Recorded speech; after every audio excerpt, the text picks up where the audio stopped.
Bueno, bienvenidos a todos y a todas. Como siempre, más todas que todos, porque siempre hay más mujeres. Es lo que tiene ser una profesión sanitaria, ¿verdad? Bienvenidos a esta cuarta sesión del Mastermind de compartir experiencias y compartir conocimientos con los compañeros vía online. Hoy estoy muy orgulloso de presentaros a Alberto Santos Velasco, ¿vale? Aquí le tenéis. Alberto Santos Velasco es compañero fisioterapeuta por la Universidad de Gimbernat de Cantabria. Ahora mismo sigues, ¿no? Trabajando. Fin de contrato ya. Soy agente libre otra vez. El 1, que sepáis todos, el día 1 de octubre se ha acabado el COVID ya. Se ha acabado el COVID para todo el mundo, se ha acabado el COVID ya. Vale, arrastrador COVID, que eso es de lo que va la ponencia, la exposición de hoy, de fisioterapeuta arrastrador, cómo el fisioterapeuta puede camaleonizarse y convertirse en otras cosas. Es fisioterapeuta, por lo que veo en el currículum tuyo, ha sido fisioterapeuta en neurofunción, en Fundación Santa Eugenia, en el Colegio de Educación Especial Carrer Chiquilla, que es un colegio muy interesante de Palencia, con un montón de casuística y de patología neurológica. Tienen muchísima formación sobre temas relacionados con el ámbito neurológico, además de tener varias formaciones neurológicas. BOVAT, es máster de avances de neurorehabilitación por la Universidad de Gimbernat y, bueno, pues tiene una formación muy extensa, pero aparte de eso, también es caster. Eso me gusta decirlo, joder, porque cuando ves a alguien con un micro ahí en casa es como, uy, que somos bichos raros. Pues él es caster también. Bueno, no sé si sabéis lo que es un caster o no lo podéis mirar en internet porque es un poco complicado de exponerlo. El otro día estuve con un señor del Parlamento Europeo que llevaba temas de regulación de los eSports, que era como un poco... Ojito. Sí, me resultó curioso. Digo, ¿eso se regula? Dice, sí, está regulado por la Unión Europea. Digo, bueno, como sabéis, el tema de él es de fisioterapeuta rastreador. Bueno, pues deciros que bueno, el tema del rastreo es un tema muy controvertido y muy curioso, en el que pues nos hemos involucrado los fisioterapeutas, pues gracias, entre otras muchas cosas, a la Consejería de Sanidad, que ha contado con nosotros. Cuando estaba lo peor de la crisis, el colegio realizó una petición a la Consejería de Sanidad diciendo que podía utilizar a los fisioterapeutas en otros menesteres para los que estamos perfectamente capacitados y formados, y en efecto esto derivó de una consulta de salud pública, y salud pública dio el ok, y bueno, pues a partir de ahí yo veo en los contratos, creo que han sido más de 300 contratos lo que ha habido de rastreo, entre rastreo y teléfono COVID. Yo soy uno de los afectados porque, bueno, como en su momento también ocupé un puesto en el teléfono COVID, pues cuando volvieron a reactivarlo el teléfono COVID me dijeron, por favor, que fuera ahí a echarles una mano. Y fui por un mes y hoy acabo. Hoy es muy curioso que tengas la ponencia hoy, porque justo hoy es el día que cierran el teléfono COVID, en Valladolid por lo menos, yo me imagino que el resto de Castilla también. Y bueno, pues como les hemos puesto a la gente ahí en el centro de salud, pues según Fernando Simón, a partir de ahora habrá 1 o 2 llamadas en los centros de salud. Así que, bueno, pues nada, todo tuyo. Alberto, cuando quieras. Te comparto, dime si se ve. Ahora te lo digo. Espera, que no te he dado, joder, no he dado poderes. No te he dado poderes. Espera un segundo. A ver, tintos, joder. Porque de gente ahí, madre mía. Ahora, espera. Controles de anfitrión. Correcto. Ahora sí, ya los tienes. Vale, ahora que tengo poderes, a ver si se comparte bien. Vale, ¿se ve? Perfecto. Ahí lo tienes, todo tuyo. Vale. Pues como me ha introducido José Luis, me llamo Alberto, soy fisioterapeuta de Castilla y León, a partir de hoy ex rastreador, y es un poquito de lo que va a ir la charla de hoy, ¿vale? Vale, título original cuanto menos, ya lo sé, de fisioterapeuta rastreador, lo que hacía en la foto de la izquierda, que era la fisioterapia de verdad, trabajando con pacientes, y la foto de la derecha, súper contento, mascarilla en boca y auriculares en las orejas, de lo que ha sido el último año durante la pandemia, ¿vale?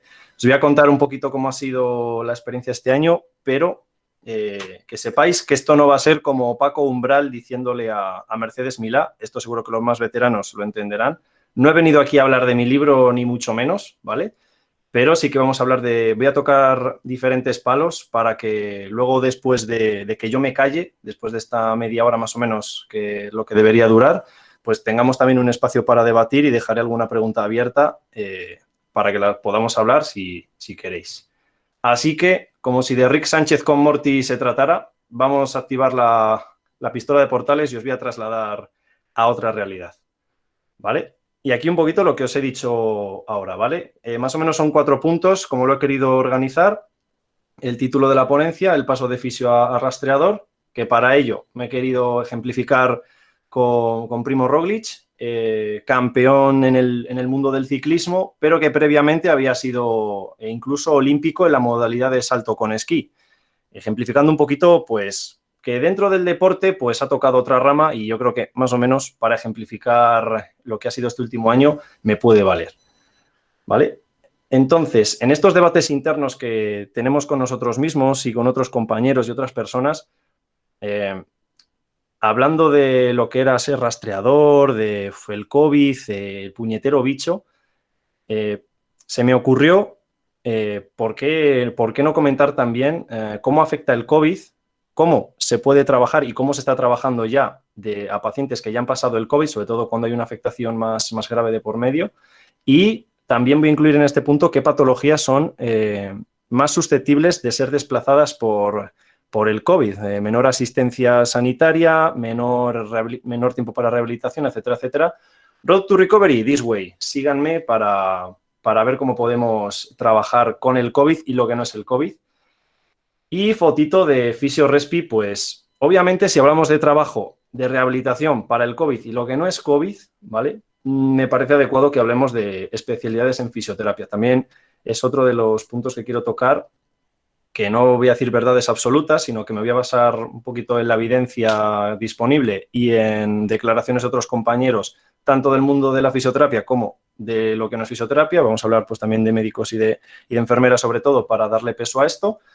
Y después de que hablemos de lo que ha sido pasar de rastreador a fisioterapeuta, de cómo podemos trabajar con el COVID y lo que no es el COVID, y después de intentar plantear especialidades en fisioterapia, pues vamos a fusionar todos estos puntos para intentar llegar a algunas conclusiones, si no definitivas, pues por lo menos ahondar un poquito más en estos temas, ¿vale? Entonces, vamos con el primer punto de todos, la labor de rastreador COVID. Os ilustro con este magnífico cuadro de fondo. Estáis en la gerencia de atención primaria de Burgos, con material del puro siglo XXI, material de última tecnología, de última generación. Aquí es donde empezó todo, septiembre de 2020. Aquí empieza la magia. Yo con la pandemia estaba trabajando en Asturias, me tocó volverme para casa, pues bueno, ya sabemos que el tema laboral pues en algunos sentidos fue un poco complejo, un poco complicado. Y en mi caso, pues en septiembre, junto con otros compañeros, me llaman para labor de rastreador por unos meses unos meses que casi ha llegado al año. En primera instancia se nos dice que nuestra labor va a ser telefónica, ¿vale? La primera labor que tenemos es de recibir personas que han dado positivo en COVID, llamarlas y hacerles la labor de rastreo. Es decir, sacarles su DNI, su número de teléfono, fecha de nacimiento, si han tenido síntomas y luego hablar de contactos estrechos, personas con las que hayan podido cumplir una serie de requisitos y que precisaran también de aislamiento y de realización de la prueba, ¿vale? Como está descrito aquí en la diapositiva, todos estos datos, los que trabajéis en primaria o en un hospital de Castilla y León, conoceréis Medora, magnífico programa informático que tiene el SACIL, pues bueno, para tener todos estos datos almacenados y que todos podamos tener acceso a ellos, pues para las guías asistenciales, la historia clínica, citar con el médico, etcétera, etcétera, ¿vale? Avanzamos un poquito en el tiempo, ¿vale? Y por lo menos en lo que es en Burgos, seguro que está viéndome algún compañero rastreador que por fechas a mí alguna me baila y ya pues me lo pueden corregir sin problema. En nuestro caso, en lo que es octubre, noviembre más o menos, lo que es la labor de rastreo puramente la empiezan a hacer las FAS desde el Ministerio de Defensa, las Fuerzas Armadas, el Ejército de Tierra, el Ejército del Aire, que se quedarían con el proceso de rastreo y de citación. Con lo cual, toda esta labor telefónica, toda esta labor de que te lleguen casos y que los tengas que ir haciendo, pues se las quedan ellos. Entonces, cuando aglutinaban una serie de casos a lo largo del día, nos los remitían a nosotros porque ellos, al no ser sanitarios y tener que usar datos que son de de índole confidencial, pues los tienen que tratar profesionales sanitarios. Entonces, nos remiten ese rastreo ya hecho y nosotros pues completábamos los datos en los perfiles de Medora que hemos mencionado anteriormente. Un trabajo complementario y de apoyo en la realización de PDIA o pruebas diagnósticas de infección activa, que aquí por siglas no lo haremos. Llegó un punto, esta foto creo que es de octubre, no, o noviembre, ya me bailan las fechas, pero como al principio solo se hacían PCR, tuvieron a bien que la impresión de pegatinas para las pruebas que se realizaban en Burgos, pues las teníamos que imprimir y controlar nosotros. Entonces te llegaba un bonito listado con unas cuantas personas, en ocasiones más de 600, pues para controlar e imprimir todas estas pegatinas para la realización de las PCR, ¿vale? Aquí, pues, el material que nos incluyeron a mayores, ¿vale? 2 magníficas impresoras para estar todo el día imprimiendo pegatinas para que los compañeros enfermeros que realizaban las pruebas, pues, las tuvieran ya hechas para el día siguiente, ¿vale? Avanzamos un poquito en el tiempo, ¿vale? Creo que nos podemos plantar en noviembre más o menos, o diciembre, pero digo que me bailan un poquito ya las fechas. Tenemos una nueva función que, como ha comentado antes José Luis, pues se ha mantenido y se está manteniendo hasta ahora, que es la función del teléfono, ¿vale? Una función algo más asistencial. En vez de colapsar el teléfono 900, pues hay un teléfono que a día de hoy, gente de Burgos, y no sé si pasará igual en otras provincias, pero aún hay gente que no se sabe el número del equipo COVID, piensan que están llamando al centro de salud o que directamente están hablando con su médico y, pues bueno, la labor que tenemos, o que teníamos, mejor dicho, es determinar e informar a las personas respecto a dudas en una primera instancia de sintomatología o de si es contacto estrecho, por ejemplo, si es mutualista, cómo tiene que actuar con la mutua, si es de un colegio, cómo tienen que hacer con el protocolo, si es en un domicilio en el que no es posible guardar la cuarentena por las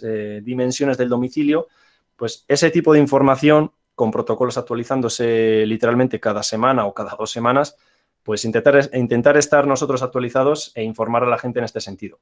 Y también pues hay que dejarles citados con el médico por si necesitan de realización de PCR o de prueba, pues eso ya, esa función recaería sobre nosotros desde ese momento hasta el día de hoy.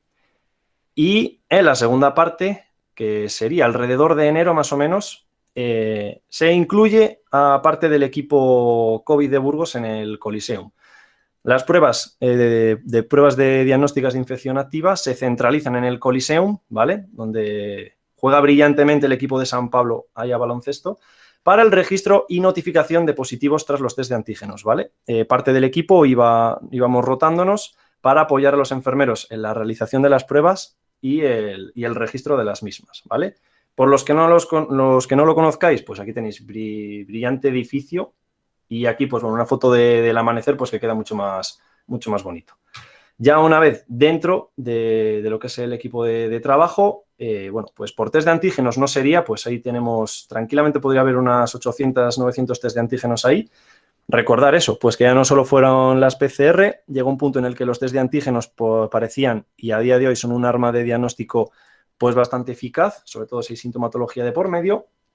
Y aquí, pues bueno, describiendo un poco la labor que realizamos en este sentido, los compañeros nos remitían las pruebas, tacos de positivos y tacos de negativos, tenemos que registrar los negativos y a los positivos llamarles para informarles de que su prueba había dado positivo y que por favor estuvieran pendientes del teléfono para posterior llamada de las FAS para la labor de rastreo, ¿vale?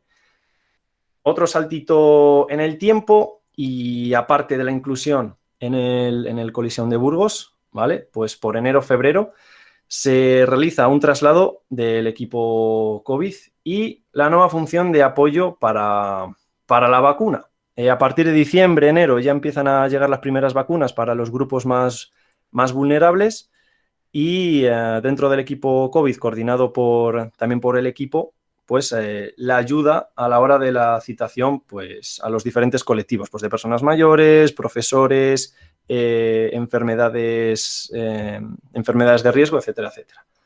El traslado se hizo al Centro de Salud José Luis Santamaría, ubicado cerca de la Estación Rosa de Lima de Burgos, y aquí, pues bueno, queda claro que es invierno, pues, no sé, por ciertos detalles se puede intuir que es primera hora de la mañana y además de enero perfectamente, ¿vale? Y aquí, pues bueno, una foto ilustrativa de lo que era un poco nuestra labor. Fechas para la vacunación y huecos para la vacunación. Nos remitían esos listados y bien de manera individual o bien dentro de colectivos nos encargábamos de llamar a estas personas pues para ver si requerían de vacuna o no. En algunas ocasiones, dependiendo del colectivo, pues requerían de vacunación en el domicilio.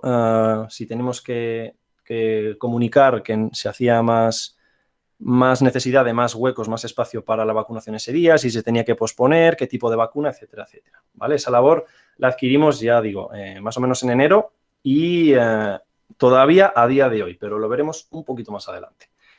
Justo aquí, ya a partir de agosto se habilita la opción de la autocita para la vacuna. Obviamente, al ser algo electrónico y sabiendo cómo funcionan ciertas cosas a nivel regional, pues o no acaba de funcionar o la gente no lo acaba de entender. Entonces, dentro de esa labor que ya tenemos implementada de teléfono, pues la labor que se ha podido incluir, pues eso, dentro de este verano es la autocita, ¿vale? Informar de cómo funciona, gente que se haya podido quedar descolgada de la vacunación, gente que pueda venir de fuera. No es que yo me puse la primera dosis, he pasado la enfermedad, ¿qué tengo que hacer? ¿Qué vacuna me van a poner? Pues bueno, dentro de lo que es esas dudas que van surgiendo conforme evoluciona la pandemia, evolucionan los protocolos, pues también la autocita, que a día de hoy gran parte de las llamadas es de la citación. Lo ha comentado también José Luis al principio. Ahora parece que ya no hay COVID, ahora solamente la gente quiere vacunarse. Lo digo a nivel general porque también depende de días, pero es la sensación que tenemos. Visto lo cual, vista esta primera parte, que ya os he contado un poco mi libro, pero sin ser muy pesado, espero, pues de esto... Lo dicho, que discutes, que lo hablas con compañeros, con familiares y dices, después de esta labor, ¿cómo puede haber afectado el COVID y lo que no es el COVID? Ahora, ¿qué escenario se nos queda? ¿Vale? Aquí cositas generales, ¿vale? No me voy a poner muy técnico en este sentido, pero bueno, síntomas generales para lo que es el diagnóstico de lo que podría ser compatible con la COVID, que también hay que remarcar una cosa. No es que hayas pillado el COVID como tal, sino que la definición un poquito más correcta sería que tras la infección del coronavirus, de la variante Delta en este caso, que es el más dominante, da sintomatología para tener la enfermedad de la COVID-19, ¿vale? Es el coronavirus el que nos da la enfermedad. No, quiero decir que la COVID es el nombre de la enfermedad, no el propio virus como tal, pero bueno, seguro que se sabe, pero bueno, quería hacer esa aclaración. Dicho lo cual, pues son los síntomas cardinales de fiebre, tos, sensación de disnea. Sí que es verdad que ha ido evolucionando conforme a la variante y también depende de grupos de edad. A veces que lo vemos pues más con mucosidad o estornudos, como si fuera un catarro o incluso de alergia. Vómitos, diarrea, malestar y también la pérdida de olfato y del gusto. Y todo esto nos lleva a que, sobre todo al principio de la pandemia, cuando no había vacuna de por medio, pero aún así algún ingreso puede haber. Lo dicho, que en algunas situaciones estos síntomas pueden derivar en ingreso hospitalario, ya sea en planta o en ocasiones en la UCI, ¿vale?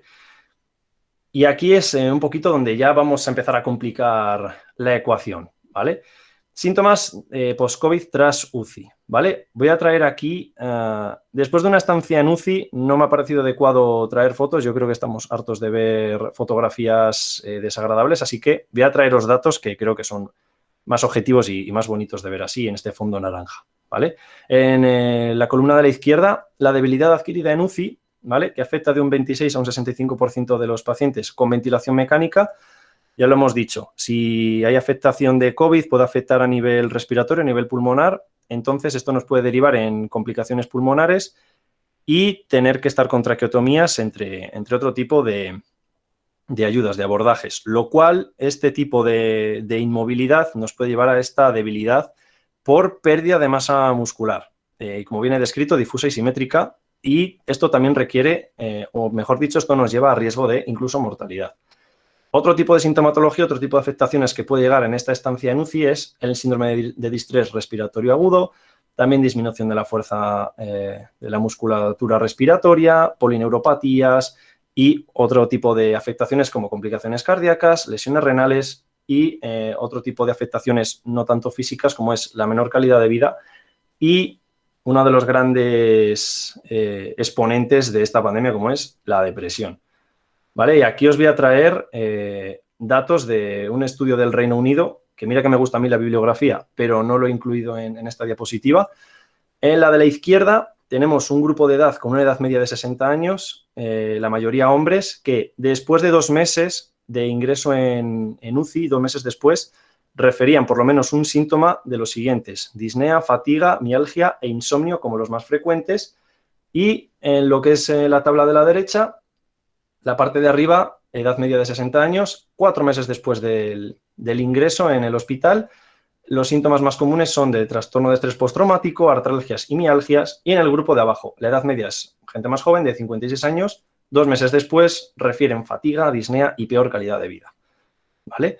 Otro estudio de Santham et al. De agosto de 2021, o sea, recién salido del horno, hallazgos de fatiga asociada al esfuerzo y palpitaciones tras pasar COVID, asociado a miocarditis aguda y crónica con posibilidad de riesgo de fallo cardíaco.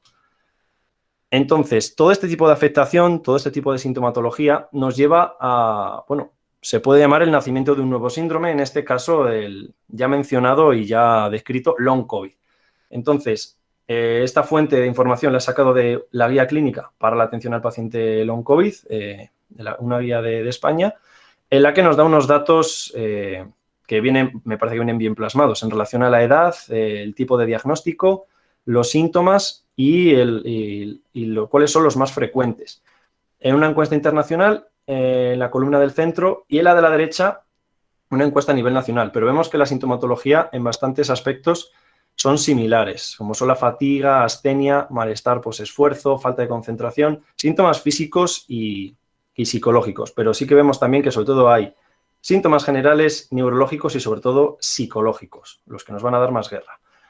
Entonces, no me he atrevido a traer un ABC, una receta de cómo tratar el Long COVID, pero sí me parece interesante que tenemos estas herramientas sacadas de la misma guía para evaluar las afectaciones más comunes que hemos visto en este Long COVID, ¿vale? En relación a fatiga, a ejercicio, trastornos mentales, ¿vale? Y en la columna de la derecha, la escala mejor valorada y un porcentaje de los pacientes que la seleccionarían en función de lo sencilla que es para ellos realizarla y de entenderla, ¿vale? Pues aquí está. Trastornos del sueño, pues parece que prefieren el índice de calidad de sueño de Pittsburgh. Para trastornos de atención, el cuestionario de fallos de memoria. Para la disnea, la escala de MMRC, ¿vale? En este caso, para evaluación, más que para abordaje, ¿vale? Para este tipo de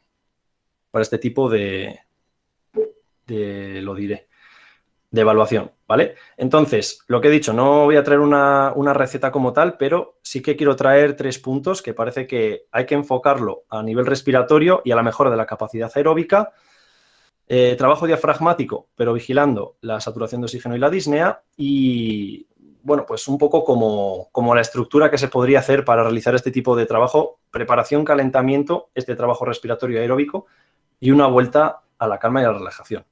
Esto me da una ventana para traer la definición de la apta de ejercicio terapéutico, ¿vale? Porque parece que nos lo quieren sacar de la sartén y esto es nuestro y en un contexto sanitario pues lo tenemos que aplicar. Tampoco voy a decir que pongas a todo el mundo a hacer sentadillas, pero para devolver esa capacidad respiratoria aeróbica hay que conjugar bastantes abordajes, entre los cuales importante el ejercicio terapéutico.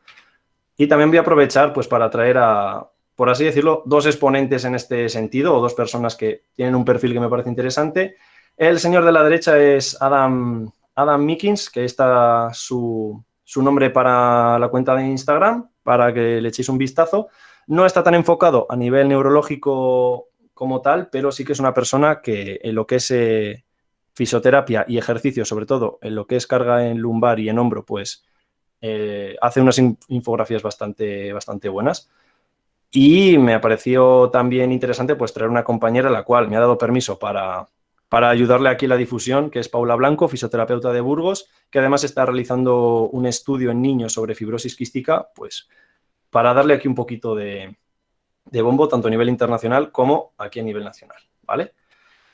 Y ya pues un poco para darle un poco cierre a este punto del trabajo COVID, pues creo que lo he mencionado al principio, pero cuanta mejor masa muscular, ¿vale? Cuanto más fuerza y más masa muscular tengamos, mejor va a ser nuestra estancia en el hospital si sufrimos de COVID severo o moderado, ¿vale? Un estudio observacional está libre, ¿vale? No hemos tenido que tirar de Sci-Hub, pero, bueno, que está ahí, pues, para darle un poquito más de peso. También otro estudio aquí reforzando lo dicho anteriormente en la realización de ejercicio. En el Reino Unido, este estudio de Nightingale, que también es reciente, grupos homogéneos para depresión, fatiga y vitalidad en relación a falta de actividad y tiempo libre, sobre todo por los primeros meses de confinamiento, ¿vale? En líneas generales parece que la depresión y la fatiga son predominantes, entonces, tanto a nivel psicológico como fisioterapeutas, poder trabajarlo, ¿vale? También otro estudio, este es de compañeros italianos, ¿vale? Impacto negativo de la educación a distancia en relación a la salud mental y concentración y depresión, ¿vale? Pues cómo afecta también, aunque no sea el COVID como tal, pero cómo ha afectado en otros aspectos, en este caso a estudiantes, pero también en líneas generales, ¿vale? Y también aquí traemos descrito síndrome de burnout, depresión y ansiedad en pacientes con y sin COVID, ¿vale? Sacado de proposición para una guía de trabajo y comunicación, pues obviamente como todo es reciente y hay que aprobarlo y tiene que pasar comités, no hay, o sea, hay información, pero no está tan detallada ni tan clara y tampoco me ha parecido interesante pues meterme más en profundidad, sino rasgar un poquito la superficie y que entre todos, si os apetece después, pues hablemos un poquito de ello. Entonces, ¿qué patologías que no son COVID pueden ser más susceptibles de verse tras la pandemia?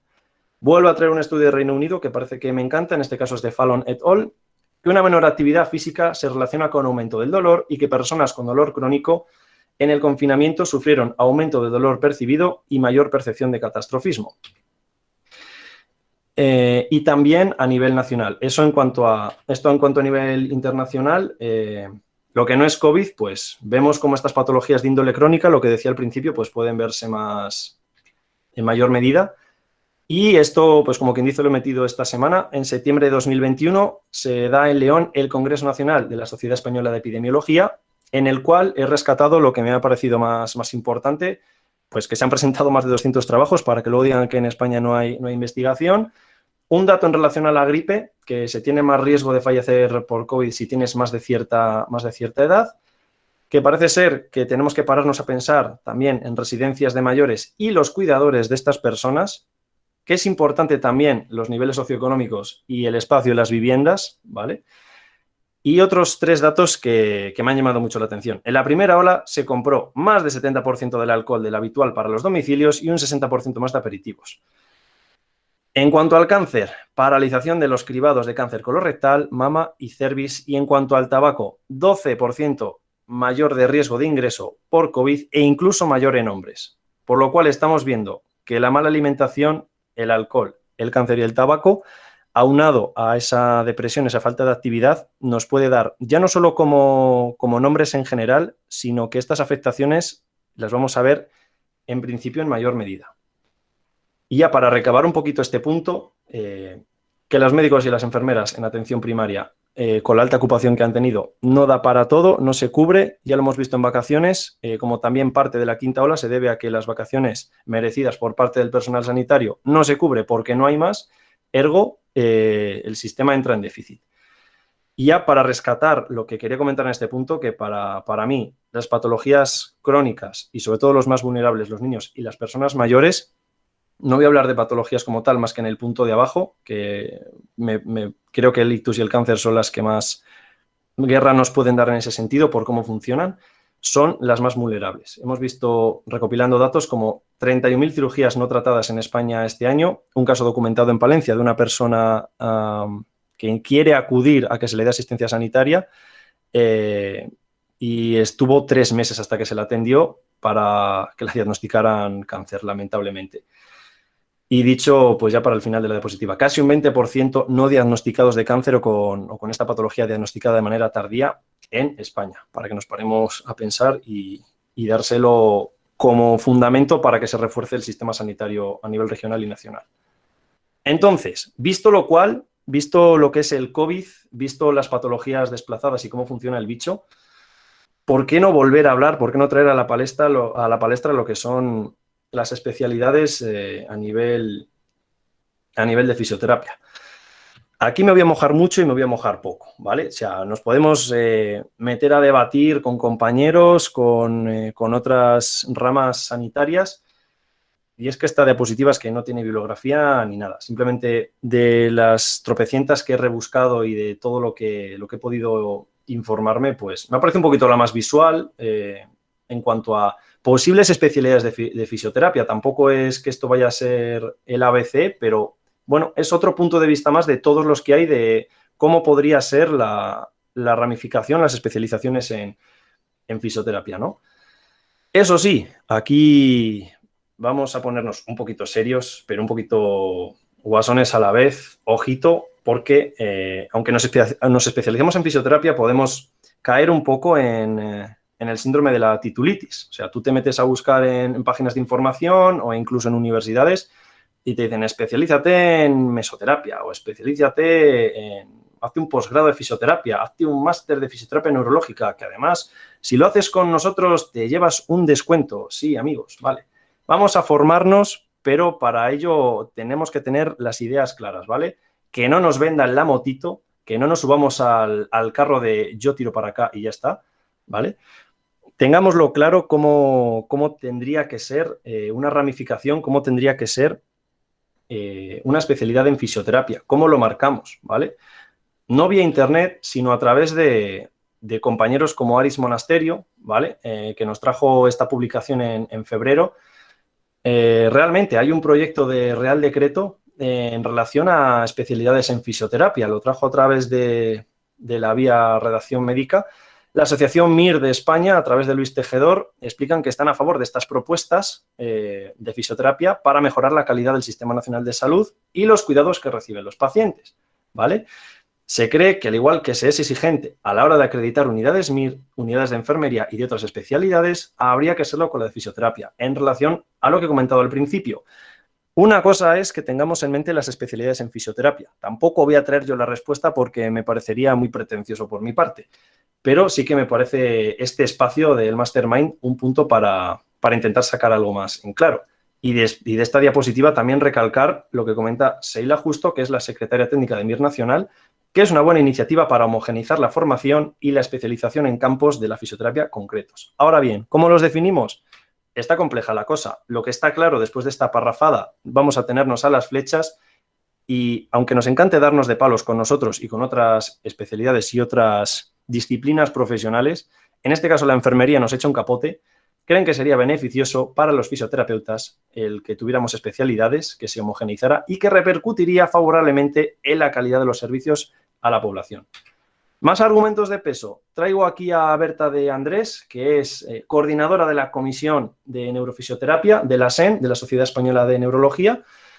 Sobre todo a raíz de la COVID-19, lo que quiero comentar, ¿no? Que hay otras sociedades como la de Fisioterapia Pediátrica, la SEFIP, como la SEPAR, que es la de Sociedad Española de Neumología y Cirugía Torácica, o a la que pertenece Berta, que es la Sociedad Española de Neurología, ¿vale?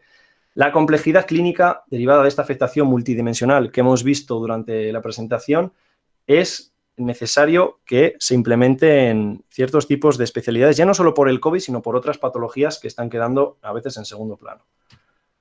Y ya, por terminar, que tampoco le voy a dar, os quiero dar mucho más la chapa con la presentación, hemos visto 3 puntos importantes, pero ya para acabar y para resumir, para traer unos datos tranquilizadores y ya para que se vaya sentando la información y si queréis lo hablamos cuando acabe la charla. En cuanto al COVID, se está estudiando, este es un estudio que traigo de Italia, si hay posibilidad de reinfección un año después de infectarse por el COVID, ¿vale? Están haciendo un estudio demográfico, ¿vale? En relación a la edad, al sexo, a la raza y a la salud, digamos, al índice de salud, por así decirlo, cuál sería el porcentaje o cuál sería la facilidad de reinfectarte de ser positivo, ¿no? Sería interesante ver si nos podemos reinfectar del bicho, si con esta vacuna va a valer, si vamos a tener que traer cosas nuevas, si la mascarilla se va a quedar o se va a ir, ¿vale? Predictor de riesgo de la COVID-19 en relación a la admisión en el hospital con y sin vacuna, ¿vale? Un estudio de Copeland et al., que aquí lo traigo resumido porque porque bueno, el texto era largo, pero se puede resumir aquí. Es información respecto a la tercera dosis, aunque aquí y en otros países ya se está poniendo la tercera dosis en ciertos colectivos, pero todavía en resto de población, quiero decir, ciertos grupos de personas de riesgo, personas mayores, etcétera, etcétera, se está estudiando qué patologías y factores de riesgo, a pesar de la vacuna, se pueden tener.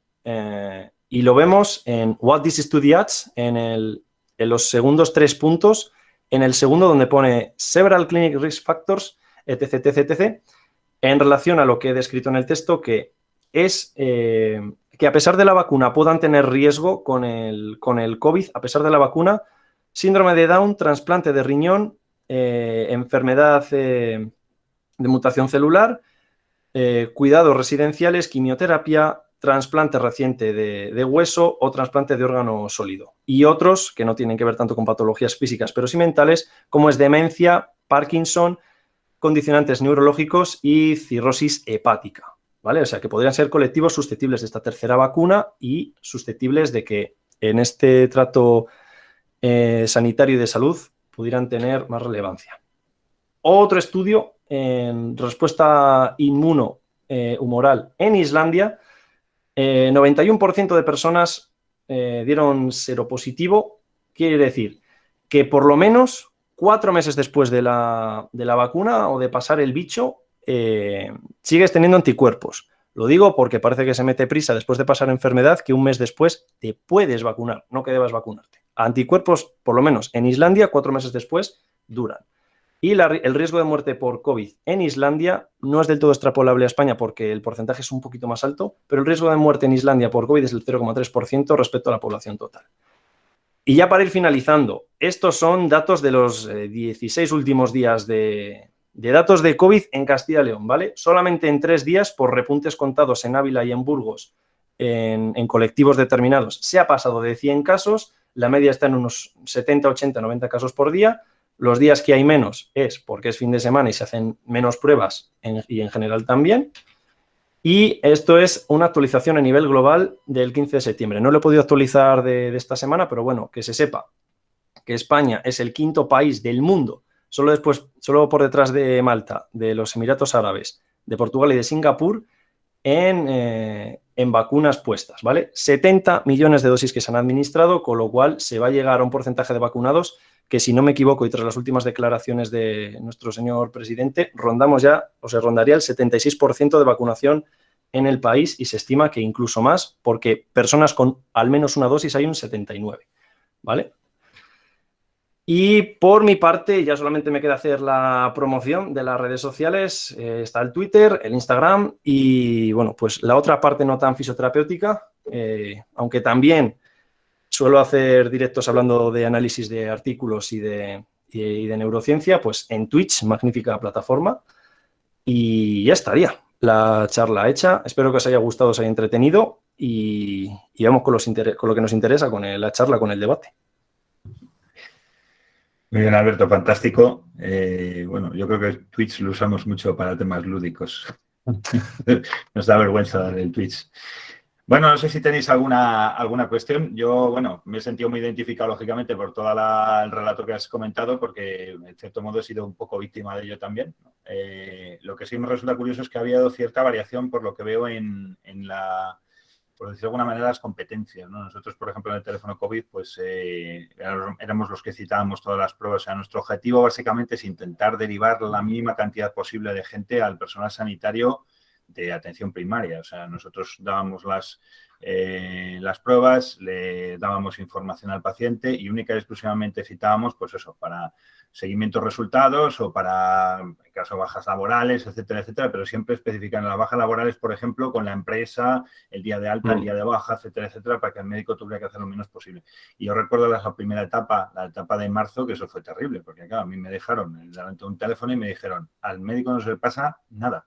Sí, sí. Entonces, claro, yo bueno, pues, lógicamente hay cosas que se las tienes que pasar al médico, pero obviamente, pues muchas de las cosas, te das cuenta que altísimo porcentaje de gente que llama por cosas muy livianas que, como bien has dicho, pues un fisioterapeuta o cualquier otro profesional sanitario podría resolver perfectamente con una formación pues de base importante, porque claro, obviamente si no sabes lo que es una infección vírica, pues es complicado que puedas decirle a una persona que una infección vírica pues es autolimitada y que, bueno, pues ese tipo de información que las personas de a pie, incluso con una alta formación académica, pues desconocen completamente. Y te das cuenta que de cada 100 consultas que muchas veces un médico de primaria puede tener el día a día, a lo mejor 80 son tonterías que se podrían subsanar perfectamente en una asistencia telefónica.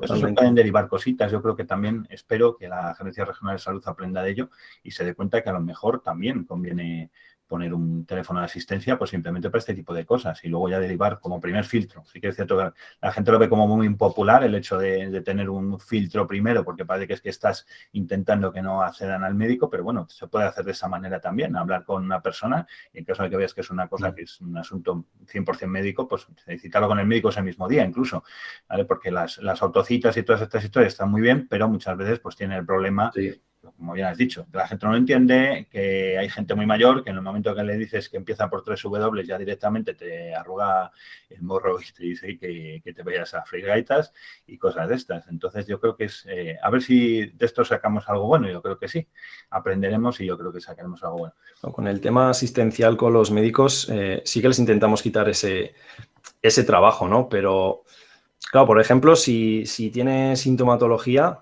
sobre todo meses atrás, porque ahora no hay tanto, no está tan presente esa llamo porque tengo síntomas o llamo porque soy contacto, parece que la gente ya en ese sentido lo tiene más controlado, pero sí que si necesita una prueba tiene que pasar por el médico, eso por lo menos a día de hoy es impepinable, que tiene que pasar por el médico sí o sí, pero sí que muchas veces, incluso de llamar al centro de salud las personas, porque desconocen el número nuestro o desde el 900 nos lo remiten a nosotros de, oye, tengo esto, vale, pues te gestiono la duda y como dices, que a lo mejor no tiene ni que pasar por el médico, pero sí que lo hemos notado y lo hablaba también con los compañeros de Burgos, que digamos que aparte del 900, lo que son los números de información como tal dentro de las provincias, por lo menos en Burgos, la gente lo desconoce. O sea, a día de hoy les decimos el número de información de Burgos y dice, pues primera noticia. Sí que hay gente que luego te llama y te dice, no, es que mi amiga llamó aquí y le resolviste la duda o le citaste para la vacuna, pero sí que lo que es colapso a nivel telefónico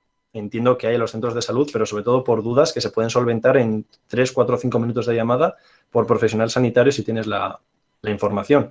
Y luego sí que es un hándicap para las personas que quieren pedirse la cita, eso es algo que hemos visto.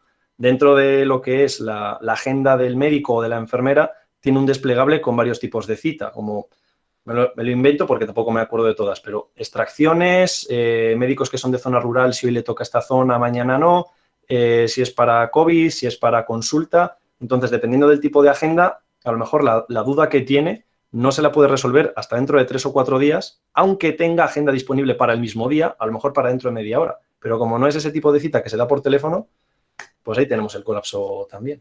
Hombre, ahí está también la versatilidad por ejemplo, a mí me pasa en mi agenda de medora de fisioterapia, tengo prácticamente 3 perfiles, es de tratamiento, consulta y consulta de grupo, tratamiento de grupo, grupal o como sea, y consulta presencial, no tengo más. Entonces, ahí me meten todo. Y hay muchos médicos y muchas enfermeras, como bien dices, que bueno, abrías la agenda y eso parecía la bandera del orgullo gay. Todo, sí. toda la gama de colores de todos los pantones que te puedas ocurrir y decir, oye, ¿yo a dónde le cito aquí? Porque es que tienen consulta tal, consulta cual, consulta no sé qué, no sabes dónde citarla. Al final, bueno, gracias a Dios, no se nos ha quejado, porque hablábamos con la dirección médica, que ha sido quien ha coordinado un poco todo esto, decía que no habían tenido quejas nuestras. Digo, pues ya me extraña, porque muchas veces metías ahí las consultas donde podías, no donde querías o donde pensabas tú que podía ser lógico meterlas, pero no había, como dices bien, no había citas.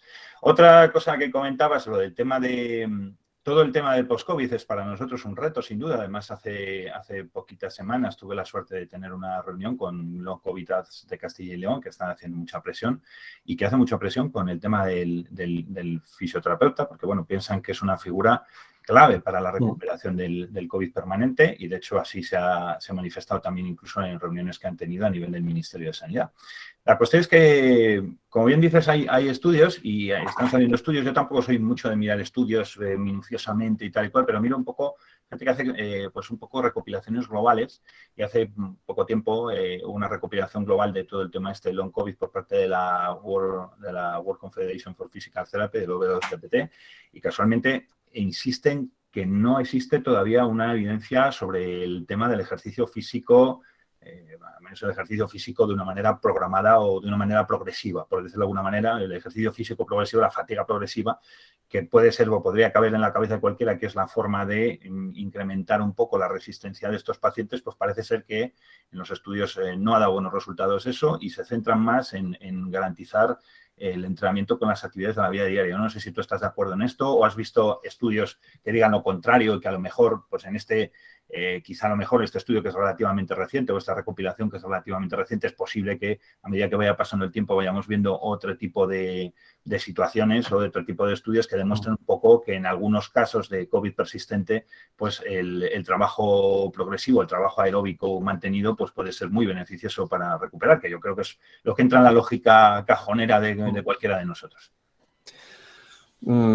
Ahí te puedo dar la razón. O sea, yo soy fanático de terapia activa, ya lo sabes y ya lo sabéis, sobre todo, seguro que aquí alguno me tiene fichado por Twitter, pero al final tiene que ser también prueba y error. O sea, de eso se trata nuestra profesión, de hecho se trata la ciencia, y a lo mejor puede ser un poquito, como dices, las personas de a pie, la gente de la calle, no tiene por qué ser un deportista de élite, y a lo mejor puede tener sentido un enfoque, por así decirlo, más de terapia ocupacional, ¿no? O sea, que a lo mejor lo que me interesa es poder hacer la compra, poder subir las escaleras, bajar al garaje.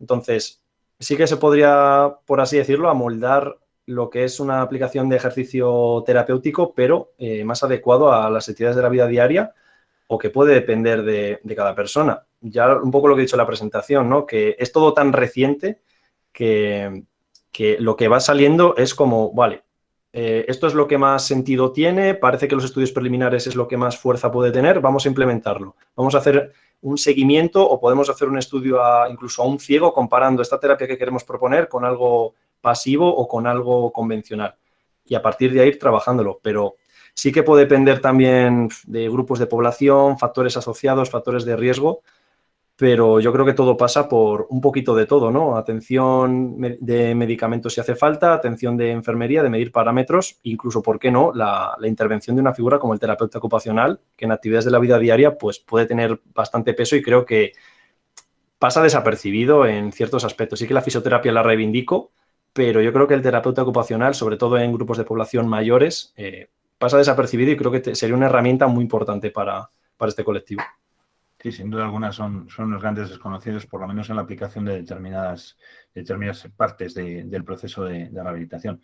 Otra cosa que comentabas, el tema de las especialidades, yo creo que ahí entonamos en mea culpa, porque yo creo que no es que yo forma parte del consejo, lógicamente, como todos los colegios de fisioterapia de España, pero a mí me da la impresión que el consejo aquí se ha quedado un poquito con un déficit de comunicación sobre el tema de las especialidades, porque sí que es cierto que es un tema que me resulta muy curioso. A mí me da la sensación muchas veces que los compañeras de otras profesiones, pues que tienen un poco dos caras, ¿no? La cara que dan de puertas para afuera diciendo que el fisioterapeuta es maravilloso y tal, no sé qué, no sé cuántos, y luego la sensación que me da que muchas veces no se materializa de esa manera el apoyo luego en el ámbito oficial, en el ámbito político, ¿no? Eso es una cosa, por ejemplo, que yo veo mucho de SATSE, ¿no? SATSE es un sindicato que funciona muy bien, pero es un sindicato de enfermería, y me hace mucha gracia cómo esa dualidad que tiene de defender la figura del fisioterapeuta, pero luego te das cuenta que no es así, que cuando hay minimísimos, aunque sean sutilísimos, conflictos con el ámbito de la enfermería, SATSE lo tiene clarísimo, ¿no? Y entonces, claro, a mí me da la impresión de que muchas de las cosas que he sacado aquí me han sorprendido, porque algunas de ellas sí que tenía yo constancia de ellas, pero bueno, también las puedes ver en las declaraciones que hacen algunos sindicatos y algunas asociaciones profesionales y algunas asociaciones científicas del ámbito de la medicina y de la enfermería, que sacan mucho la cara por la figura del fisioterapeuta. Yo estoy seguro que si sacaran tanto la cara por la figura del fisioterapeuta, las especialidades estaban ya trilladas hace muchos años, ¿no? Sí. Pero bueno, en realidad yo creo que saldrán adelante, pero tenemos un problema y un reto muy importante, y es cómo vamos a estructurar el tema de las especialidades, porque, ojo, el tema de las especialidades es muy controvertido, ¿no? Yo, por ejemplo, yo era partidario de echar muchas hacia adelante, porque yo creo que el campo de la fisioterapia tiene una horquilla muy importante para poder desarrollar en el futuro, en cosas que muy probablemente ni se nos pasa por la cabeza, y yo cada vez estoy explorando más y estoy encontrando más aplicaciones, pero la sensación que me da es que si presentamos pocas, pero con mucho fundamento, pues tenemos el riesgo de que nos las tiren, y si presentamos muchas, pues al final ya solo por decoro alguna saldrá adelante, ¿no? Y yo creo que soy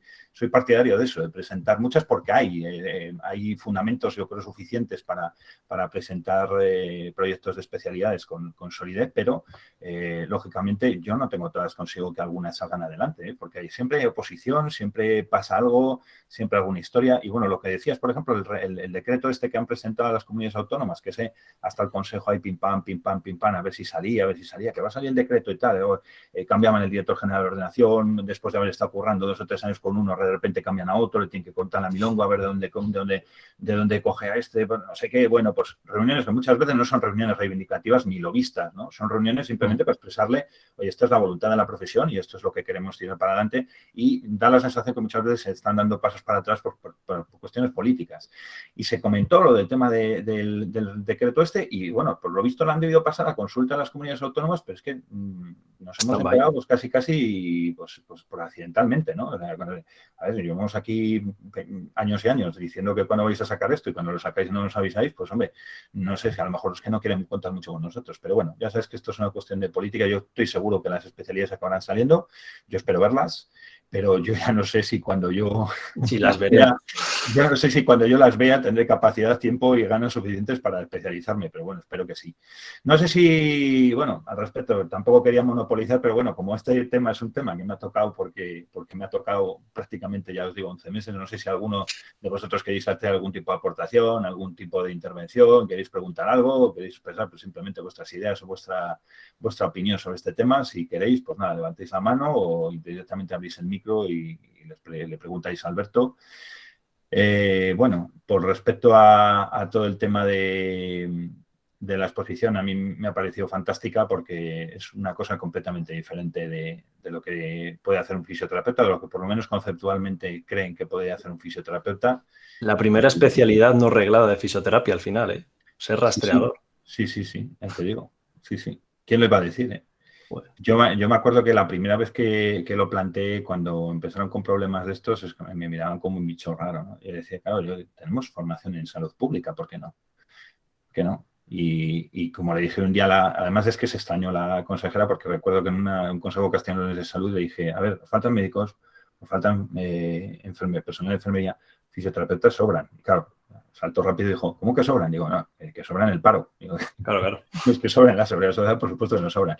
Yo creo que ahora va a haber, sabéis que hay un proyecto nuevo de atención primaria, estoy pendiente de terminar un par de cositas y probablemente, si queréis, puedo explicar un poco en un futuro el proyecto que tiene para reforma de la atención primaria, que veis que ha sido tan controvertido y con una serie de problemas en las Cortes, pero yo os aseguro que este proyecto es un proyecto muy bien estructurado y que yo creo que tiene un futuro muy importante y que apuesta mucho por la fisioterapia, ¿vale? Que por fin yo creo que, bueno, alguien ha cogido un poco el toro por los cuernos y ha dicho, bueno, pues ¿por qué no podemos contar con este tipo de perfiles para este determinado tipo de cosas? Sí que es cierto que nos ha costado entrar y da la sensación de que alguien trabaja para un objetivo concreto y le cuesta X y a nosotros nos cuesta 10X. Y ahí cuando ya tenemos las 10X y hemos demostrado nuestra valía, todavía te piden un aval más, todavía te piden una historia más.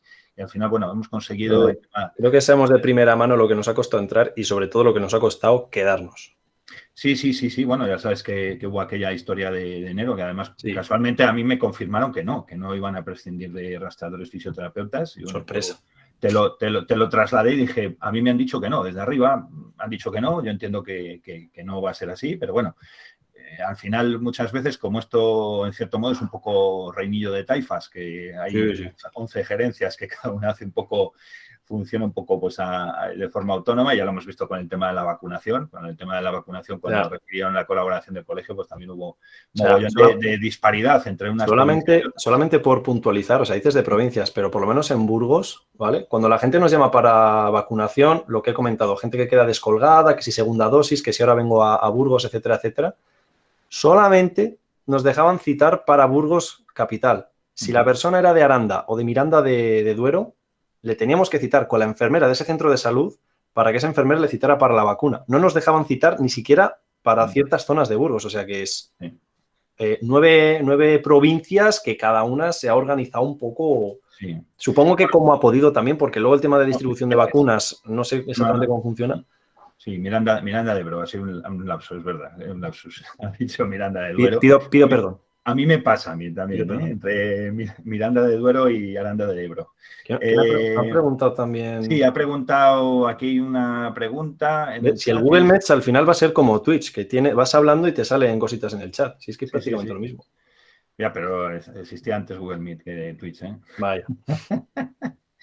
¿Por qué se dan por finalizar las funciones de rastreo? No se han dado. Bueno, lo que pasa es que ahora las van a asumir mucho menos personal y das cuenta que, no sé, por ejemplo, en el caso de Burgos no lo sé, pero aquí en el caso de Valladolid, pues lógicamente han vuelto a retomar esas labores personal de enfermería.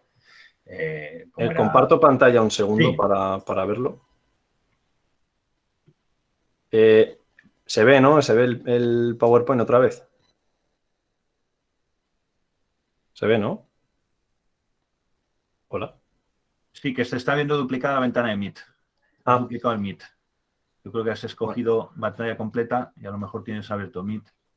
Bueno, no, da igual. Ahora te he hecho un espejo. No va a hacer falta. Bueno, iba a sacar la diapositiva de los casos COVID las 2 últimas semanas. Como dices tú, no es que no se da por finalizado, pero por ejemplo, bueno, no lo he dicho en la presentación porque quería aglutinar en 15 minutos para no hablar solamente de la labor de rastreo, que quería tocar más palos. Pero desde no sé si desde esta semana o de la semana pasada, no, esta semana, las FAS ya no rastrean mañana y tarde, solo rastrean en horario de mañana. No se deja la labor de rastreo, pero la situación epidemiológica es tan pequeña. O sea, si la comparamos con el año pasado, en septiembre a estas alturas, tengo capturas en el teléfono, o sea, de cómo ha ido la incidencia este año para luego a ver si saco alguna cosilla. Pero estamos hablando de 600, 700, 800 casos en Castilla y León diarios. Y ahora hay, ya te digo, en las 2 últimas semanas, más de 100, 2 días contados y por repuntes y por desfase en la contabilización de PCRs. Pero bueno. Yo me hice un timelapse en el puesto desde las 8 de la mañana hasta las 3 de la tarde sin levantarme y sin parar. O sea, no decir, bueno, es que cuelgo una llamada y espero un rato y llamo a otro. No, o sea, una detrás de otra sin parar. Para que conste en acta, estamos hablando de que, pues ahora sí, hay mucha menos incidencia, pero estamos hablando, y mis compañeros de Burgos lo pueden corroborar, de trabajar 6 días a la semana, o sea, trabajar sábado o incluso trabajar 12 días seguidos, en tiempos de mucha incidencia y de tener que estar dando el callo como animales. Sí, pero bueno, eso casi hasta hace, como quien dice, 3 semanas, porque hasta de 3 semanas la incidencia ha sido relativamente alta. Bueno, ahí empezó a bajar a principios de septiembre, a finales de agosto había jaleo todavía, por lo menos en Valladolid. Bueno, pues, más preguntas, ¿alguien cuestiona algo? Animarse, que para eso era la charla, para sacar debate. Al final hemos debatido tú y yo. ¿No nos gusta? Sí, bueno, no sé si nadie quiere intervenir. Bueno, son las 8 ya, o sea, que ya se nos ha hecho el tiempo encima. Pues nada, Alberto, un placer, de verdad. Me encanta tu forma de comunicar, me gusta mucho, de verdad. Felipa. Hombre. Feli. ¿Quieres preguntar algo, Feli? Está muteada. A veces Feli se le va la mano, nunca mejor dicho. Darte las gracias simplemente, solo daros las gracias. ¿A que te ha gustado, Alberto? Que te he dicho, ya verás. Sí. Vente que te va a gustar mucho, ya sabía yo que sí iba a gustar. Un saludo, chicos. Venga, muchísimas gracias a todos por vuestra asistencia. Deciros que, bueno, que esto siga adelante. Ya sabéis que, bueno, lo único que esta semana que viene no va a haber, me imagino que lo habrá dejado con toda la idea por el tema de no coincidir con puentes y historias, y como teníamos para distribuir a lo largo de todo noviembre, pues la siguiente es el día 14 de octubre Saldrá la inscripción aproximadamente el 7-8 aproximadamente. Y bueno, ya sabéis que esta será la quinta y la quinta sesión va sobre mochuelas y posturas por Rubén Pérez y María Victoria Miguel. Esto es muy interesante porque hacen un poco crítica de lo que es todo el tema de la hipervigilancia de los niños, las mochilas, el peso, etcétera. Y hay mucho que decir porque por una parte tenemos los de las hipervigilancias y por otra parte tenemos un montón de estudios biomecánicos, muchos de ellos de una altísima calidad de Estados Unidos, que dice que no se debe cargar tanto peso, que es tu maleta de vuelos pesa 22,5 kilos porque tiene estudiado que más de 22,5 kilos generan bajas laborales, etcétera, etcétera. Bueno, ahí va a haber debate. Los niños al CrossFit y ya está. Al CrossFit, claro. A todo el fit, todo lo que acabe en fit. Claro. Pues nada, un placer y bueno, muchas gracias por vuestra asistencia y nos vemos entonces el día 14, ¿vale? Venga, un abrazo a todos y a todas. Chao. Hasta luego.